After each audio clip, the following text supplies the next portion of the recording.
पिछले 26 दिनों से चीन सीमा पर भारत को डराने की कोशिश कर रहा है, मगर भारत भी उसकी आंख में आंख डालकर बात कर रहा है।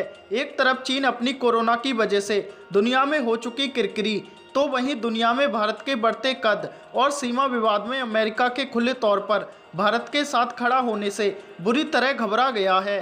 साफ शब्दों में कहें तो घमंडी चीन का सारा भूत उतर चुका है और भारत ने उसकी नाक में दम कर रखा है। इसका पता आपको इस बात से चल जाएगा कि चीन अब भारत को फंसाने के लिए उस जाल का इस्तेमाल कर रहा है जिसका विरोध भारत शुरू से ही करते आया है। दरअसल लद्दाख में सैन्य गतिविधि बढ़ाने के बाद चालबाज चीन अब झांसेबाजी पर उतर आया है।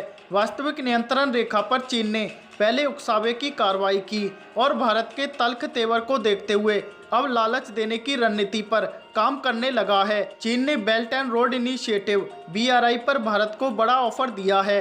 बता दें, भारत पाकिस्तान के कब्जे वाले गिलगिट बाल्टिस्तान से होकर गुजरने वाले BRI का विरोध करता रहा है।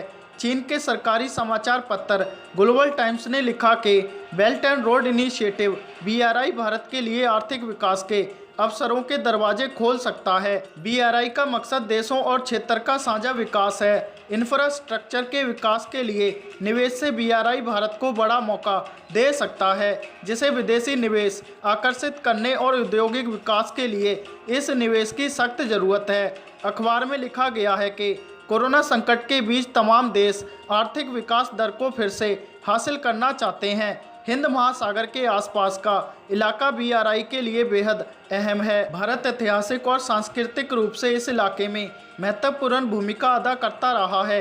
भारत के पास अब इसे फिर से शुरू करने का बड़ा मौका है।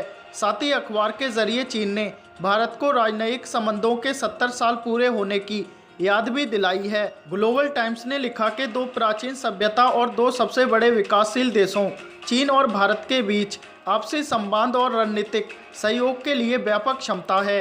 कोरोना वायरस को देखते हुए भारत की अर्थव्यवस्था संकट में जा सकती है। इसको देखते हुए भारत को बड़े पैमाने पर आर्थिक सुधार की जरूरत है। अब देखना होगा कि भारत चीन के इस लालच का कैसे जवाब देगा।